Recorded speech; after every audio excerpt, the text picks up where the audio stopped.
జై శ్రీమన్నారాయణ. మే 16, 2026 ఈ శనివారం చాలా ప్రత్యేకం.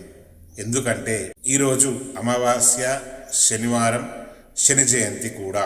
అంటే ఇది సాధారణమైన రోజు కాదు.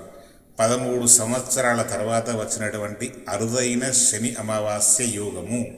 శాస్త్రాల ప్రకారం ఈరోజు శనిదేవుని పూజ చేస్తే శని దోషాలు తగ్గుతాయని, పితృదోషాలు తొలగిపోతాయని, అదృష్టం కలుగుతని పెద్దలు చెప్తారు. అసలు ఈరోజు ఎందుకు అంత విశేషం?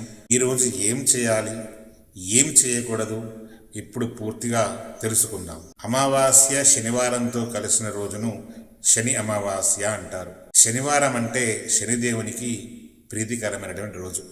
అమావాస్య అంటే పితృదేవతలకు ముఖ్యమైనటువంటి రోజు.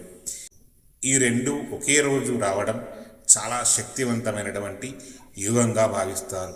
ఇదే రోజున శని జయంతి కూడా రావడం వల్ల ఈ రోజుకు మరింత పవిత్రత చేకూరింది.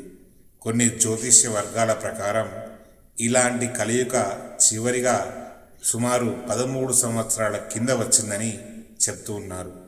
అందుకే 2026 శని అమావాస్య అత్యంత విశేషమైనదిగా భావిస్తూ ఉన్నారు. ఈరోజు ఇంత పవిత్రమైన రోజు చేయాల్సినటువంటి పని ఏమిటి అంటే గనక నువ్వుల నూనె దీపం వెలిగించాలి. శనిదేవునికి నువ్వుల నూనె ఎంతో ప్రీతికరం.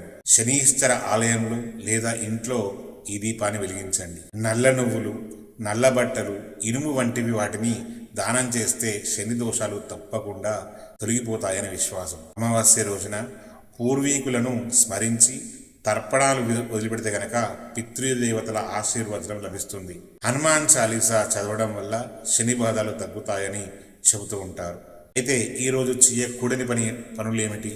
ఈరోజు ఎట్టి పరిస్థితులు కూడా ఎవరి మీద కూడా కోపం పెట్టుకోవద్దు, అబద్ధాలు మాట్లాడవద్దు, పెద్దలను ఎట్టి పరిస్థితుల్లో కూడా అవమానించరాదు, పేదవారిని నిర్లక్ష్యం చేసి హేళన చేయరాదు, మాంసాహారం, మద్యపానాలు పూర్తిగా తీసుకోరాదు, శాంతంగా భక్తితో గడపాలి.